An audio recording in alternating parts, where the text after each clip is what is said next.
Hello everyone, today we talk about the Marian reform. This may be the first time that we at least address the topic as such. We talked about the Marian army, we looked at the cohortal system during the 1st century BC, both tactically and organizationally. So if you're interested in specifically that side of the story, just know that I've already made something. We'll surely talk more about, first of all, Roman warfare in general. I am sort of planning from years at least to add other branches to the cycle that can provide with sort of more frequent insight into Roman warfare. Not only we'll have to look at this from a political standpoint, because essentially this is what the Marian reform gets down to. As we repeat also for other times in history, major military reforms that all of a sudden changed the entire system, the way of fighting are not real, right? They never existed. Armies develop by themselves. At some point, they get sort of formalized in that fashion and functionalized further, surely through even single leaders like Marius himself that would essentially further engineer certain or favor certain changes, just being able to master them for how these armies had already become, but not in fact suddenly creating a new army out of nothing, right? And of course, Roman history in the previous generations, the previous centuries, gives ample evidence of what we're discussing here. I will surely create some new content about the Roman conquest of Gaul, plus we will see something about sort of the early imperial Roman conquests in the West that in some ways are continuing up to the Augustan reforms and beyond, the same cohortal legacy that had been affirming itself in the previous centuries. So of course by this point Rome reaches the full professional maturity of its military system that had already been prevalent essentially since the Second Punic War. If you really want to find a turning point in the way the Roman army really changed towards a more professional, permanent direction, even though this was not yet fully formalized until a century after. In fact, with Marius, the picture is there already. Cohorts were there already, legions stationed abroad for a prolonged amount of time were there. So we will have to talk about the Punic Wars in particular. I am planning a specific series on this because I'm actually preparing the image compartment, because believe it or not, if you search on Wikimedia Commons, where I get basically all my images, because practically there is no other, at least equal source, like a pool of commercially usable, right, pictures, you do not find, as for other topics I would say, actually not even a single picture of a princeps, of an status, and I cannot make a series about the so-called Republican army without that. So I'm working on it, and of course there are plenty, of course, of other chapters in Roman warfare that instead we have plenty of stuff about, also from a visual point of view. Talking about the Marian reforms is relatively easy from my side, because we have told so many times what the whole deal of this is. Today we will try to sort of, describe it in some perhaps a bit more original ways, adding something here and there. But at least if you're an old follower of mine, you will know what's the deal. So first of all, this is an aspect we have surely to make multiple videos on. By the closing years of the 2nd century BC, Rome's authority stretched across the whole Mediterranean region, thus opening to the Arabs at this point enormous resources, more than the ones the same Alexander had managed at some point were opening. The Roman Respublica, by this point, had, together with, in fact, this ambiguity in the passage towards a fully professional army, not formalized its imperial control over the universe that it had by now already hegemonized, right? This was the main issue. There are many reasons for this.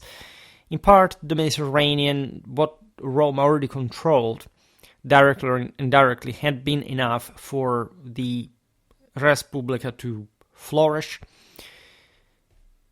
but also to soften up to an important degree that was witnessed, we have seen it, but the destruction as a consequence, right, of in the destruction of Corinth and Carthage, as basically that expansionistic urge of Rome had really not fully been expressed. The post-Second Punic War establishment, first of all, had significantly changed, especially after the bloodbath of Cannae. Truly, there were new families that were emerging from a more, you would say, sort of trade background compared to the old nobilitas that, in fact, are often indicated as those who caused some sort of moral crisis that brought to the corruption of the system. There is also to consider that, of course, when you win so big against both Carthage and Macedon, and also the Seleucids, telling the truth, that are here the bigger powers around, the necessity to, for example, expand into the Iberian hinterland or to further secure certain Levantine possessions that, after all, already are open to your power, and even more like continental Europe at large, is not so immediately evident or needed. At the same time, as the aforementioned destruction showed, Rome had started to suffer of this uncertainty. There is also, I'm making it very simple, of course, there are different political currents, not just the older ones that really were sort of epitomized by Quintus Fabius Maximus and Publius Cornelius Scipio, as far as respectively like the older rural nobility that didn't want to open to eventually the Mediterranean trade and the enrichment of the Third Estate. And in fact, the Hellenistic ones that had more imperial ambitions, also towards a tendentially monarchic direction within the same Roman institutions. And it seemed, especially after the trials against the Scipionists, that the former faction had somehow won, maybe not triumphed. We recently made videos, and we'll keep making videos about the Gracchi, as a matter of fact, that is, as you know, one of the most direct catalyst of that social process that rendered the same Marian reform from a military point of view arguably necessary, meaning that all this enormous amount of proletari that had really become so as the dispossessed, free Roman, full Roman citizenry during the uncontrolled occupation of what had become the ager publicus after the conquest of Italy, and fundamentally the oligarchic monopoly on the system, would give to the same elites, in fact, the means to hire now troops that would be largely dependent on them, on their own lands yet to conquer at some point, hence enhancing Roman expansionism that resumed, in fact, brutally in the 1st century BC for this very reason. And the same salaried stipendium, in fact, that now would have formalized also the permanence, right, properly of a standing army on the long run. One could make all the historical philosophy about that, like the Gracchi being the killing of the Gracchi, the agony of the Republic, Sulla's dictatorship being the necrosis of the same, and basically 57 BC, like the end, properly of the senatorial control on the Res Publica, and so the full takeover of the great warlords that had just emerged from the reform. This is the main point of the reform. What did the Marian reform do exactly? Well, it simply opened without any limit of previous of owned wealth, the enlistment to all Roman citizens that now were not, this is almost the paradox of it, were not fighting because they had land, but because they wanted to get land, right? And land means the armament, and of course, in that sense, the means to, in the sense, not to actively participate, to also in a political sense, because that right had historically corresponded, as you know, with the same centuriae. We made multiple videos on this also, their Indo-European meaning and origin to the Roman body politics, and properly the choices that should have, in fact, at that point, dictated the same international policies. The people wanted to expand, to fight.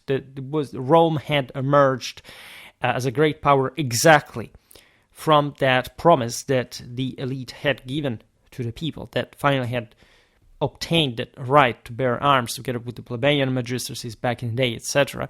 Now the system has stagnated, and the tides had sort of reversed in a social sense, to the point that now, in order to get land, in order to get some higher status in properly social terms, the proletarian would have to enlist in the army and support this or that protector. There was a great patron, right? A great magnate.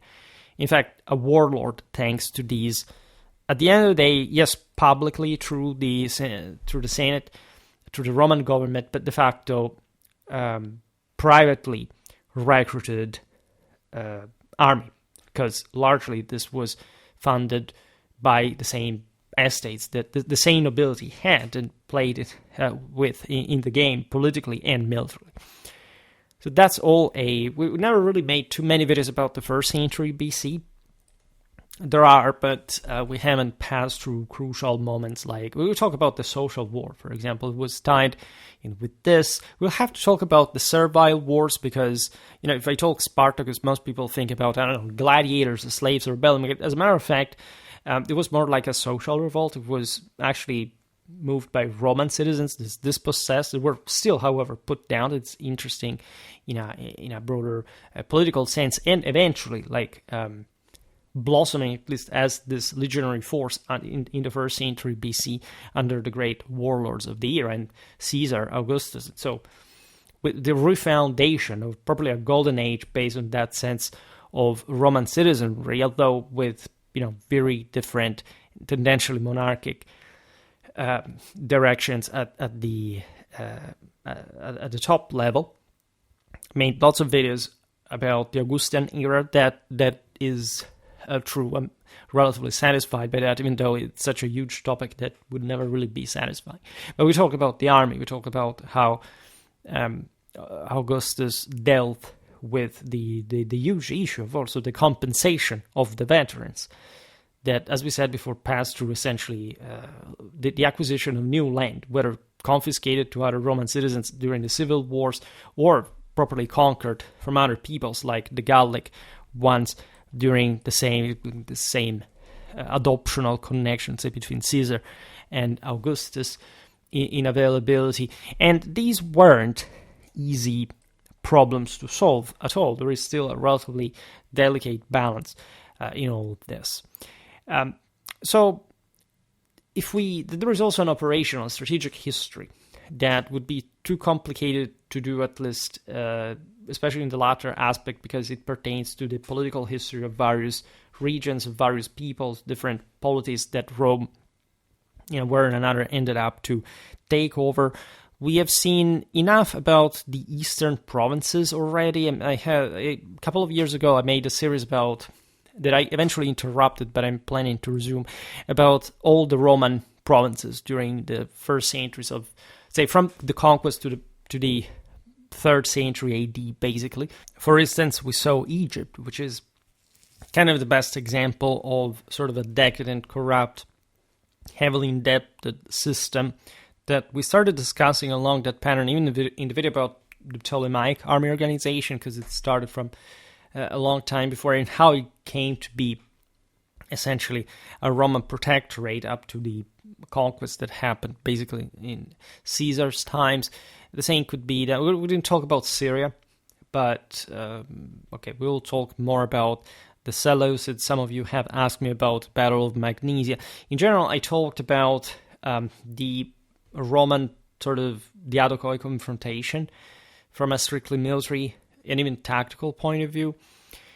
So that's one side of the story, but there I addressed also the broader picture, right? In any case, the broadening of military operational zones and demand for large, widely scattered forces were sort of unavoidable at this point in Roman history. You couldn't really keep the Mediterranean together without some form, at least of garrisoning, right? Then there are wars that seem endless, like the ones, again, in Iberia, that it's a sort of Roman Vietnam, except Rome won in the day. And the reason there is, it's just like for other chapters in Roman history, it's not like Rome did not have the military means to take over, which she would, by the way. Just, it was a matter of commitment. I made a video years ago that was fittingly titled as Wanting Victory. This is a deep political problem that we always see under our eyes in the globe, and that is a very important conceptual and Clausewitzian point to make. Rome, again, was going under a crisis of her institutions, a transformative one even, that would in part even find with the Marian reform a fixing of the problem. In fact, notoriously, what happens during the 2nd century BC is also the crisis of the recruitment system. At least the conventional recruitment system had been thrown into deep turmoil because, again, of the aforementioned social dynamic. Essentially, those classes that were historically sensed to participate to the army at this point became ever less available because their economic fabric was melting away.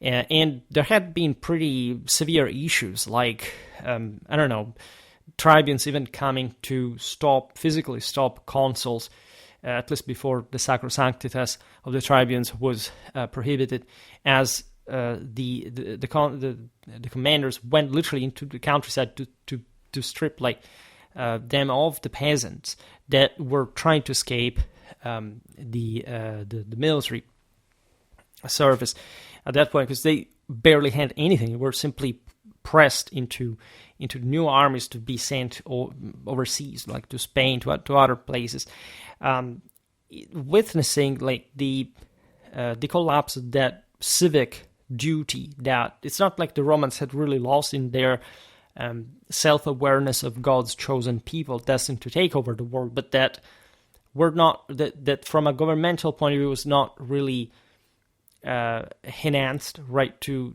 be sustainably fueled through, in fact, a citizenry that would have had the means and the sort of obvious motivations to participate to those military expeditions, to say the least. And it's really a serious problem. It's also one that we could frame, we were talking about it just yesterday with, for example, the formalization of permanent regiments in the modern era. So the passage from a more, you can't say traditional at this point, but let's say from half to fully professional and permanent in de facto statal system. That is a bit the key of all of this. And you can't but want it only when there are advantages for those involved, right, wanting to recruit them. And as long as Rome had not had to basically expand anymore, because fundamentally the peoples in the surroundings were too weak to pose any credible threat to the res publica, the same political initiative for major conquest policies had faded away. It would be paradoxically just the internal competition between the Roman elites when these legionaries became available to bring, like in Caesar's case, but why did he invade Gaul? By the way, he wanted to invade Dacia, as a matter of fact, because that was a mean to a political end of takeover in Rome. there would be much more to say because there is a religious and traditional history connected with this. We tend, in my opinion, still, at least we see in pop culture, all these channels dedicated to Roman history, very often they make a structuralistic, almost, in fact, surely surpassed, almost liberal sort of history of democracy or republicanism. That's not what this system was. That's not what even, again, this people dispossessed from their previous military pride, right, and identity would have felt. The thing like, and there is this idea of ragamuffin poor Rome that is always to be deprecated and deplored, as if, by the way, other systems were any better. And in part just because, in fact, we know much more about Rome in detail than practically any other power at this point. So it's actually a story that deserves to be listened to much more carefully and to be able to draw there like the political lines that weaved themselves into the flowing tapestry of the Roman, at the end of the day, the Roman imperial Evangelion. From the time of the Servian reform, and I made a couple of videos on that, this is a bit of a legendary reform that established Rome as, classes of recruitment as a city-state in theory. It's actually something much more complicated, historically speaking, and that, in fact, happened chronologically in a much more gradual fashion. Rome was more like a feudal system at the time in which we think the Servian reform existed. And so what we understand is that is really how, starting from much later centuries, something similar existing by the time of Furius Camillus, and in fact the Camillian reform would have started. In fact, that's the actual point. Like what we call the Servian reform is just something like kicked in the 4th century BC, just like the Servian walls that we know actually dating to the 4th century BC. And again, I made enough videos on the topic to explain that, because again, before that, there wasn't such a thing like a civic Rome. There was, again, a feudal Rome of the elites, of the champions, and more. But let's say from the time of the Servian reform, mythologically intended, the core of the Roman military had traditionally been made up of physically fit citizens who satisfied specific minimum income thresholds.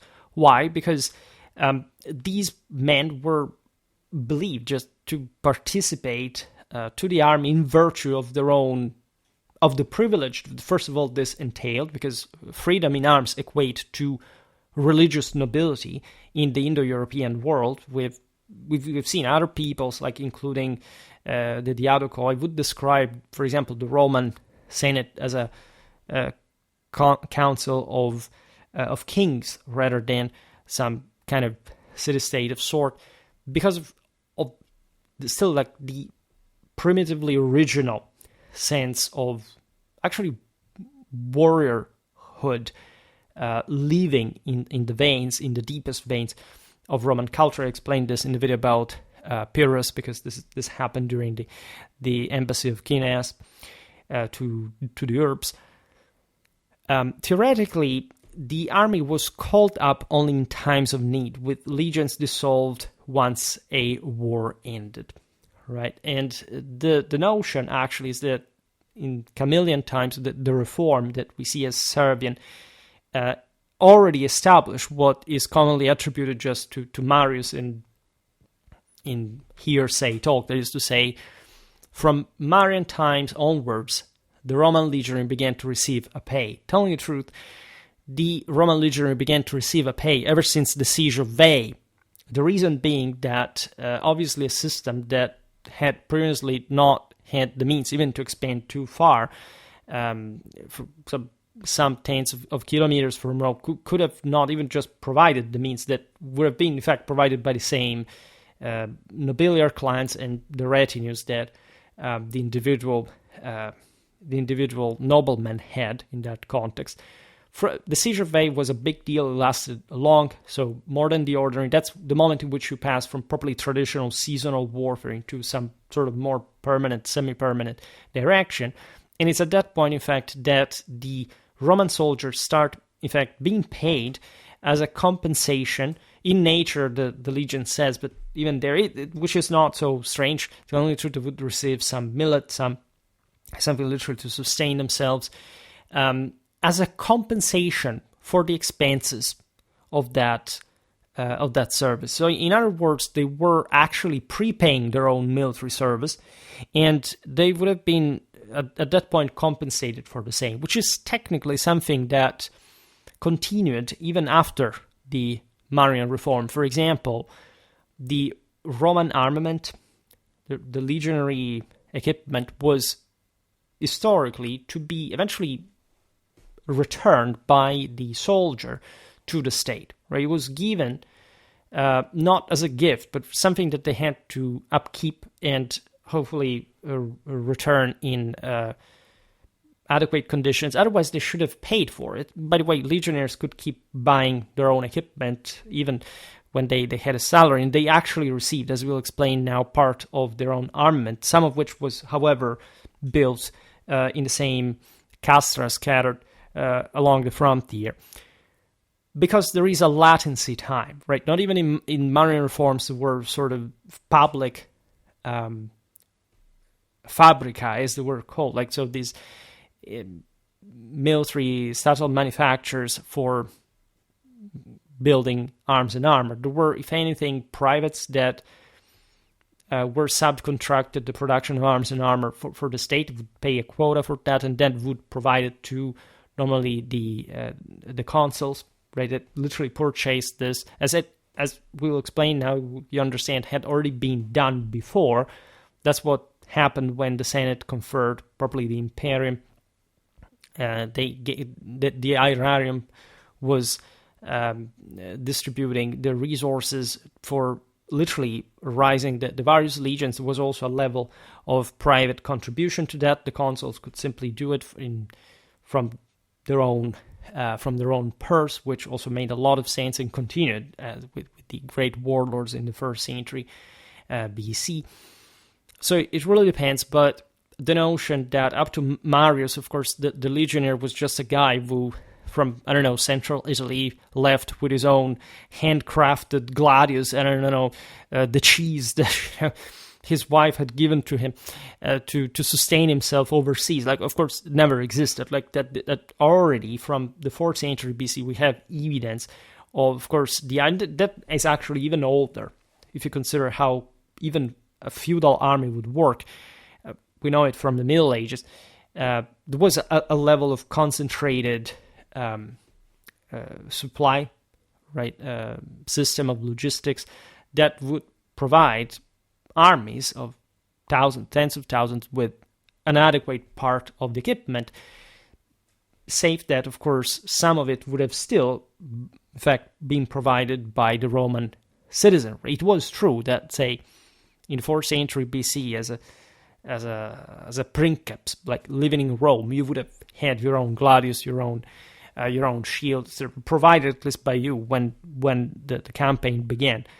But it had already become part of a much more hierarchically organized and developed system, for which you didn't literally have to take care of the individual provisions along the way, especially when you were stationed overseas, which already by the mid-3rd century BC could be Sicily or Sardinia, that are, yes, relatively close, but still, as you understand, require a broader sort of regional, strategical, logistical organization that can't be handled just by individuals. That's where the state is gradually built. I made multiple videos explaining this. I explained also how the Salci, for example, were, of course, providing means. Even the people of the countries where the same Romans campaigned, right? For example, during the Punic Wars, Sicily provided with a pretty large amount of equipment. That also tells you how unstandardized it was.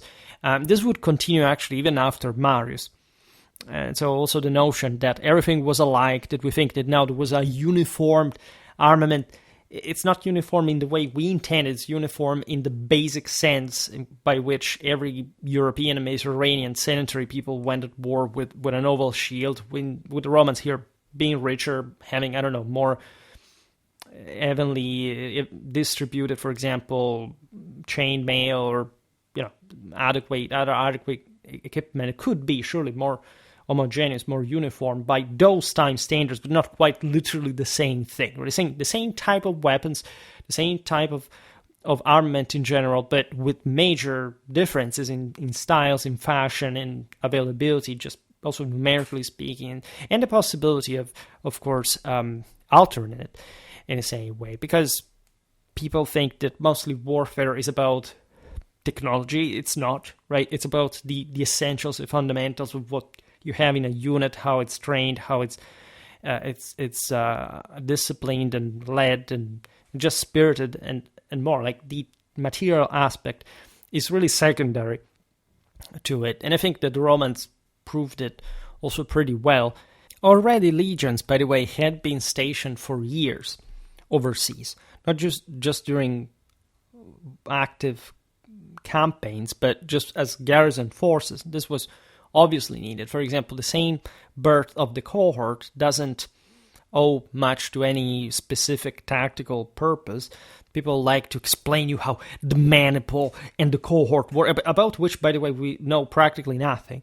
From anyone who has the ABC, the renowningly, universally acknowledged historical ABC of Roman warfare, that they will explain you how it works in this precise mechanistic positivistic way. That, I mean, where those levels of chicken brain, explanation, like, I don't know, the Roman legionnaire shifted the Sarissa away and they charged with the gladius, and that's how they really defeated the Macedonian phalanx. This level of really cerebral infancy. Actually, well, infants are actually more intelligent than that. The cohort owes much of its raison d'etre to the fact that when occupying wider interlands, such as the Spanish one, that was a bit the testing ground for most of this stuff, they had to distribute forces more homogeneously, and so they had to create detachments that would become occupation forces, garrisons, etc. And they had to be tactically complete, so they maintain, of course, the in-depth sort of divide to sectioning in 10, 30 maniples, and so for each cohort, as it would also remain in nomenclature, just a maniple of Astati, one of Principes, one of Triaris, 6 centuries, 3 maniples, 1 cohort. And just fighting, in this sense, interchangeably. By the way, already from the Second Punic War, other very important thing, as showed also, by the way, by some tactics, like like Scipio's ones in Spain and in Africa, more or less the legionnaire had become more or less homogenized on the basis of the Princeps model. I mean, the older idea that the status went just with the Cardiophylax, and then the Princeps had the Loricamata, and the Triarius was the heavier guys with the massive spear, etc., wasn't practically already there anymore. They were already tending towards this optimum that the Princeps, especially for an affluent civilization, could in fact fund an adequate equipment for its armies, would make most of this. By the way, it's not even like after Marius, we have to think about every single legionnaire within the legion being equipped at the same level of heaviness.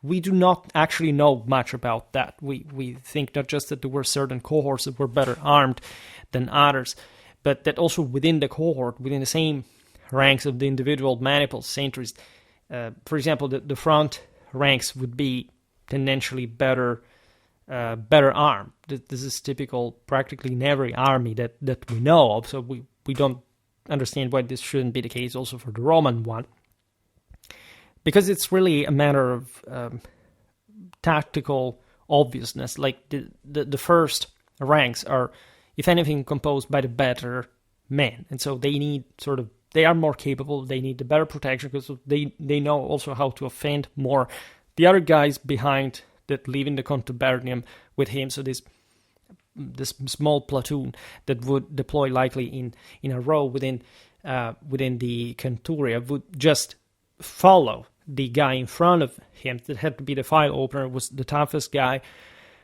This is really normal for every army that we know. It's not just, I don't know, the Greeks for which we have sort of more explicit evidence of all this stuff. We actually know very few about the Roman army altogether. I mean, we know dramatically much about it in relative terms to other peoples, but in absolute terms, it's fundamentally a mystery. Like, if hadn't we had Polybius, for example, the Polybian, so-called Polybian legion, the Middle Republican people, would have been just conjectural to us.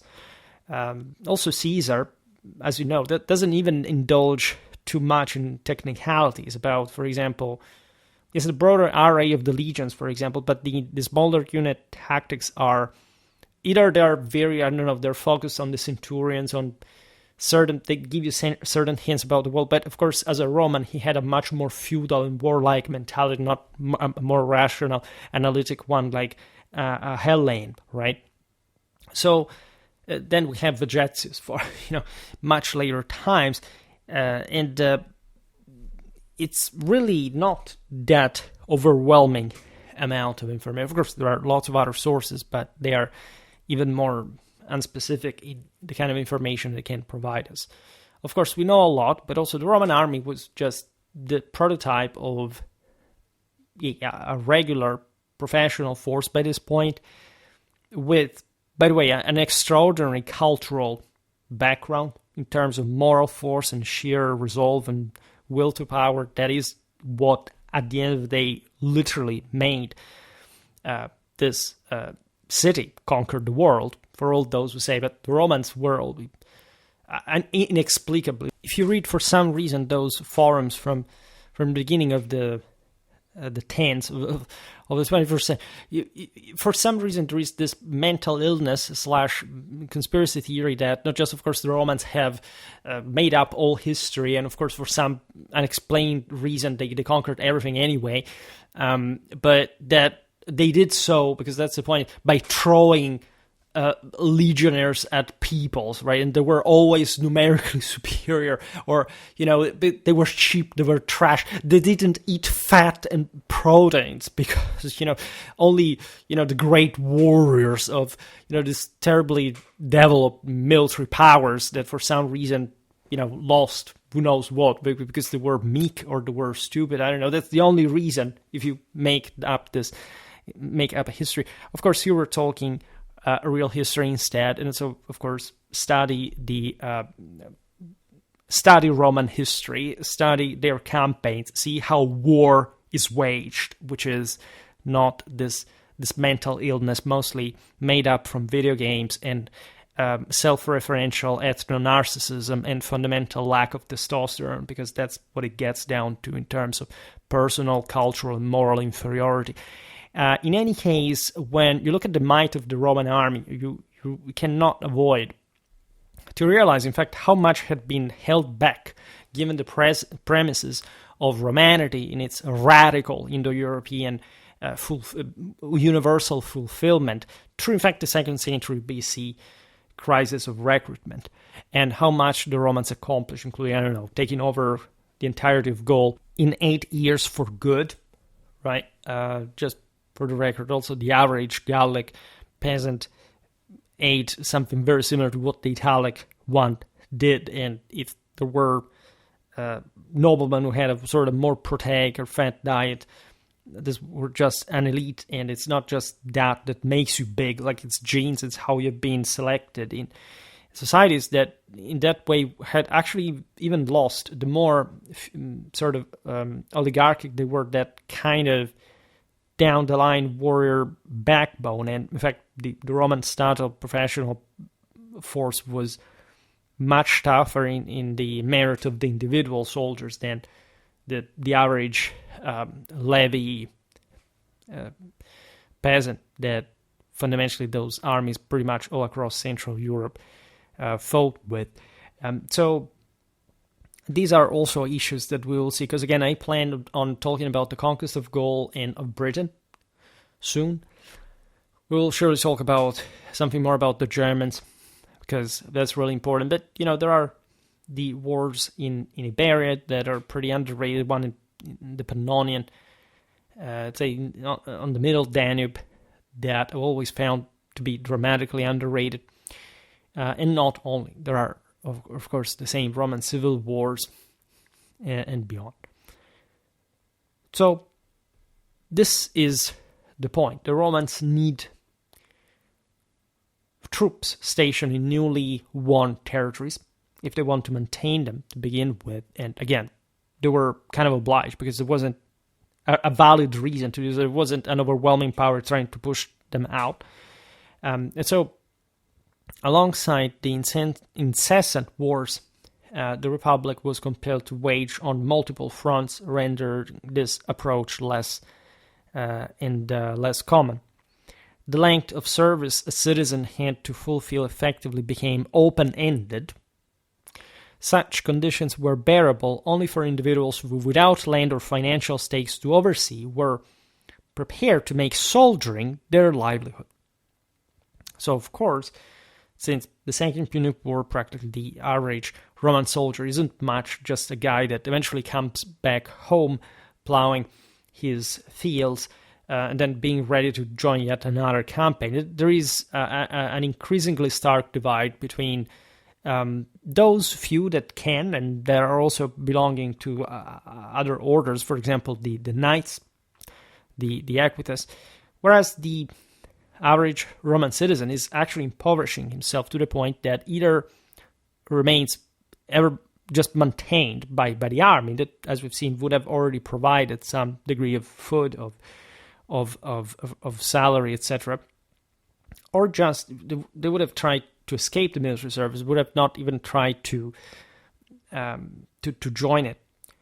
The salary provided by the state, which started furnishing weapons and gear directly while taking ever smaller deductions from soldiers' earnings, because that's what the compromise got down to, was far before the Marian reforms from enough to make a military career more appealing than the pursuits most prosperous citizens now followed, tied to their estates or private ventures.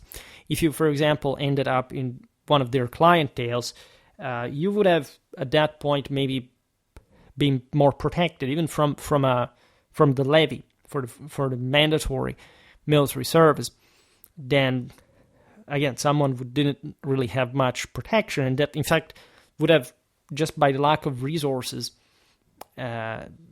just thought of joining the army as not a worse lifestyle than that they had at this point, practically based on nothing.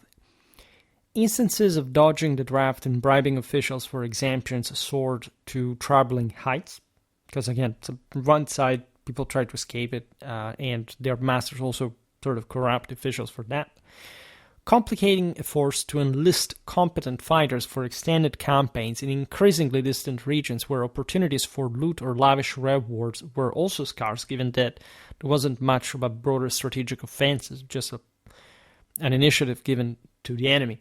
So sometimes you literally didn't have troops to recruit, right? You didn't have enough manpower to unlock through this means. And it is incredible if you think about that. This is obviously just a matter of will, right? It starts from the institutions. If you want to coerce people and send and drafting them overseas, you can immediately do it. Doesn't take anything. Let's abandon this BS that people are free and they do whatever they want. If you belong to a civilization with capital C, you have just the capacity to ship whoever to fight whichever war. That means to have balls, if you haven't understood that. Around 107 BC, amid the drawn-out war with Jugurtha, the Numidian king, Gaius Marius, a shrewd and driven consul and general, to say the least, chose to allow all citizens of Rome to enlist, scrapping the income prerequisites once reserved for the adsidui, that were essentially the property holders eligible for military duty. the Indo-European etymology of adsidus, that means essentially diligent, loyal, derives from constantly sitting or ever present. Now, why did he want to do that? Well, because the system had reached sort of a tipping point. The guy was very ambitious and he needed a military victory in media, if anything, for proving the necessity also of opening to this further pool of troops that only by, in fact, enacting the reform could be provided. So it's a complex story also because the Romans didn't really care anything about media. But that war, if you study especially Sallustius, like it's the narrative that the same Jugurtha that had, by the way, fought for the Romans in Spain under Scipio Aemilianus, the siege of Numantia, providing that his Numidian forces could simply think to get away with Rome, in spite of, in fact, the Numidian weakness in general, by bribing, by corruption. We'll not digress now. In fact, the degree by which this privatization and unruliness, right, of the way that the Romans managed their own provinces would compound the issue. It was baked into it. The more concussion, the more bribing. There was an issue. Think about one of the Repetundes that was really all about how much money could privates get for themselves, and in the sense augmenting their own individual power in the system. That would be the same people at some point that would have enough force to literally hire soldiers on their own from within, however, public, legal systems, right? After especially the Marian reforms. And in fact, the lack of power that the state had for instead creating more public forces on its own, right? And Rome, in all this, of course, was not fading. On the contrary, again, it had this enormous potential unlocked. Nobody was threatening her power in the Mediterranean. But gradually, the same Romans understood that from the within, there was much more to gain, considering the immensity of the system, the amount of wealth of resources that the res publica managed, and that under sort of a more structured system could become like the gateway to, in fact, military conquest for further power, right, building. And again, if corruption is present pretty much everywhere, in every system that we know, there was always a fundamental cultural reason why the Romans wanted to dominate the world, and going on fighting, going on being, a militarized establishment, needing, like for them, like in their culture, to be warriors, to display their own hierarchical fitness for command and conquest. So this never really ended. Of course, Rome always had, in the meanwhile, even in the peak of the crisis, very competent military forces that were just by themselves the deterrent against other peoples. Had Rome been weak, she would have given way to other powers that existed, but this, in fact, wasn't the problem, as the same Numidian War proved. In fact, what happened with the war is that the shift simply gave official recognition to a transformation that had been unfolding for years. The income floor for inclusion in the fifth and bottom census tier, originally pegged at 11,000 asses under the Servian system, however it had actually been born had dropped to 4,000 asses during the Punic Wars, we're told by Polybius famously 619, and later sank to 15 asses by around 150 BC, we're told this figure by Cicero in the De Republica 240. By the way, it's interesting to point out that Cicero is the source for the first mention of those aforementioned subcontracted state arms factories for, in fact, the Roman legions, that tell us how gradually, right, some, a generation after the Marian reform, things had already sort of started to develop. Had this rebooting had been producing some sort of increasing military spending concentration and recruitment or reactivation. As the criteria for enlistment steadily widened, lower income groups had already been joining the legions in droves. The ranks were now thrown open and essentially limited to the throngs of rural proletari, who in Marius' era swelled by severe, lingering economic downturns in the consolidation of land ownership, made up a hefty share of the population and, of course, a sizable voting bloc.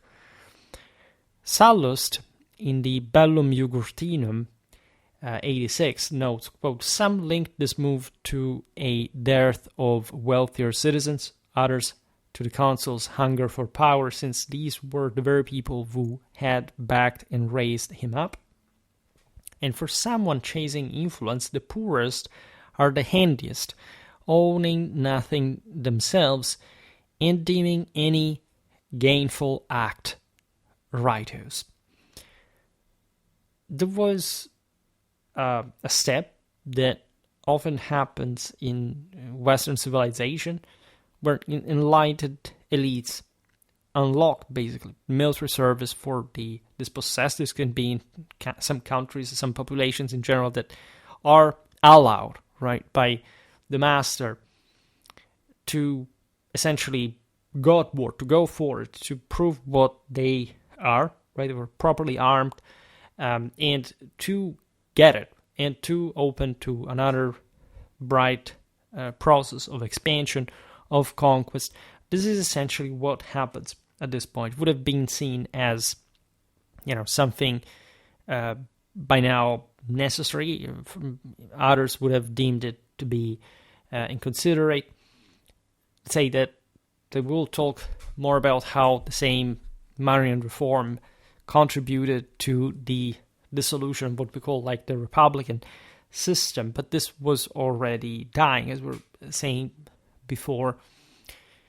From one side, you needed, again, these troops to be enlisted as quickly as possible. This would be particularly useful, for example, so during the Cimbrian Wars, where St. Marius managed to stop and destroy the Celto-Germanic invaders. The phasing out of long-standing military roles, namely the principes, astati, triari, and especially the velites, stemmed from social and political currents more than from tactical or structural needs. In fact, they actually remained. Just the velites seem to have properly been surpassed, as there were also by this point other types of troops. The Romans would have lightly armed skirmishers.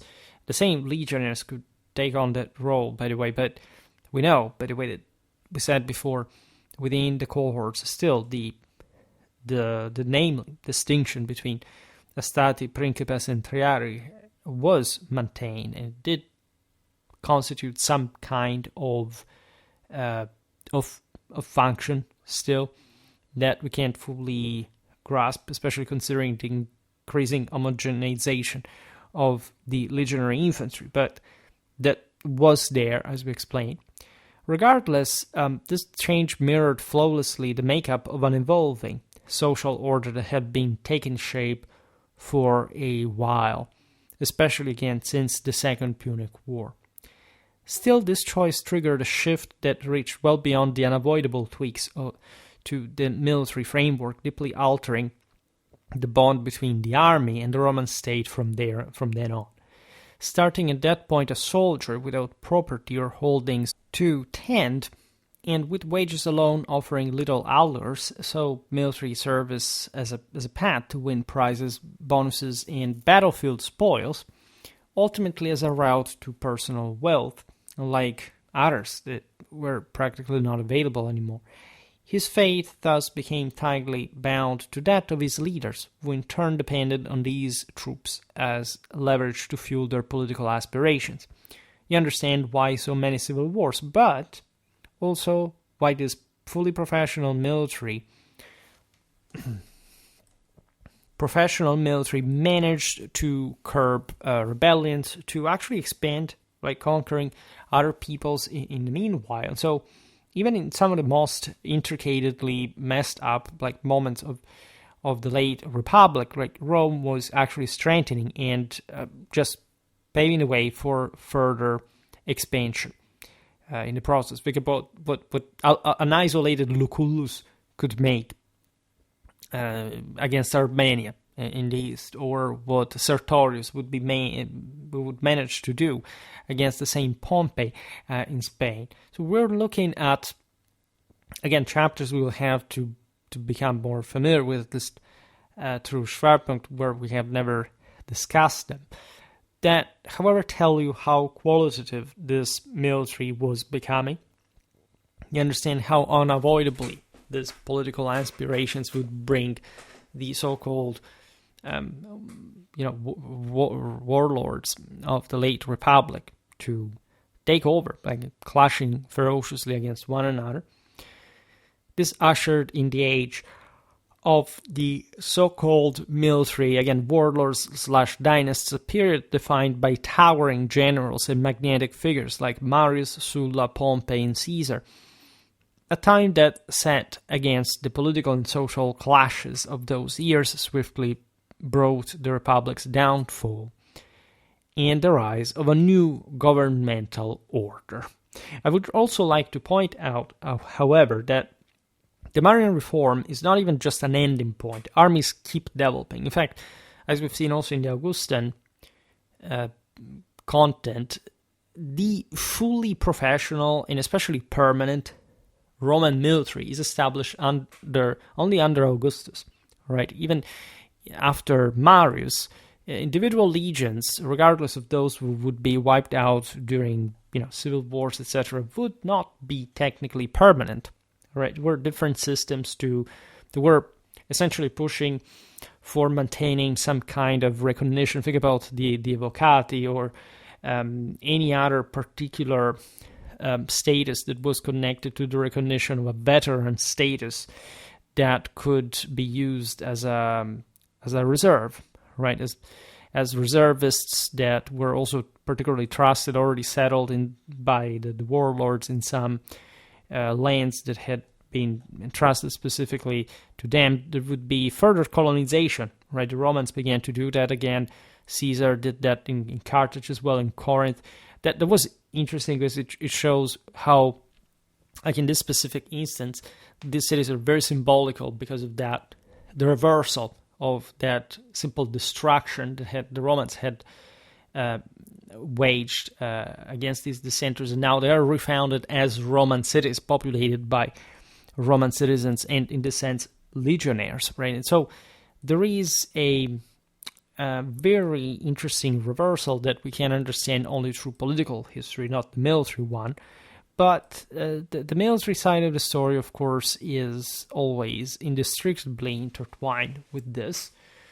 We could talk, I don't think it's useful, again, even to perpetrate the mythology revolving around Marius' notion, like, under Marius, legionnaires for the first time changed the way they carried the shield so it wouldn't bang against their ankle. Because, again, there are these kinds of ideas that were created later just to say that Marius had changed something, right? And that he understood about military stuff for sure. But do you think that since, the time of Veii, or before, somebody had to sort out for the Roman legionnaires how they would have to carry their shields? I mean, this doesn't make any sense, but it's perpetrated. It's something which I personally seen in, Facebook groups back in the day, people literally believing this stuff.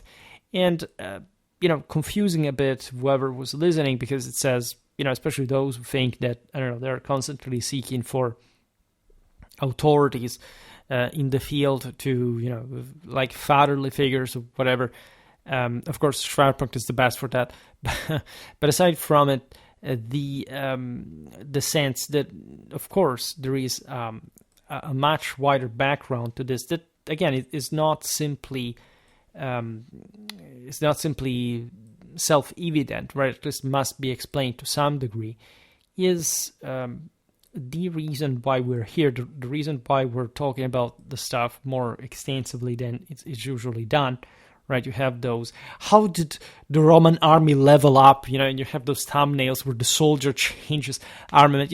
That's exactly the the thing we're trying to avoid, just to express also that there wasn't much of an actual military change in the Roman army throughout the Roman reform per se, right? Everything was flowing that way from a long time. So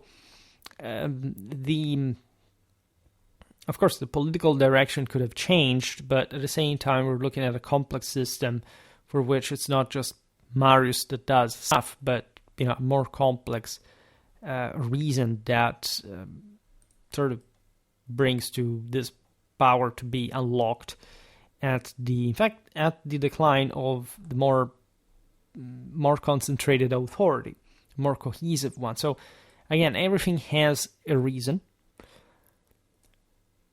We are also more or less acquainted with the Roman army to the degree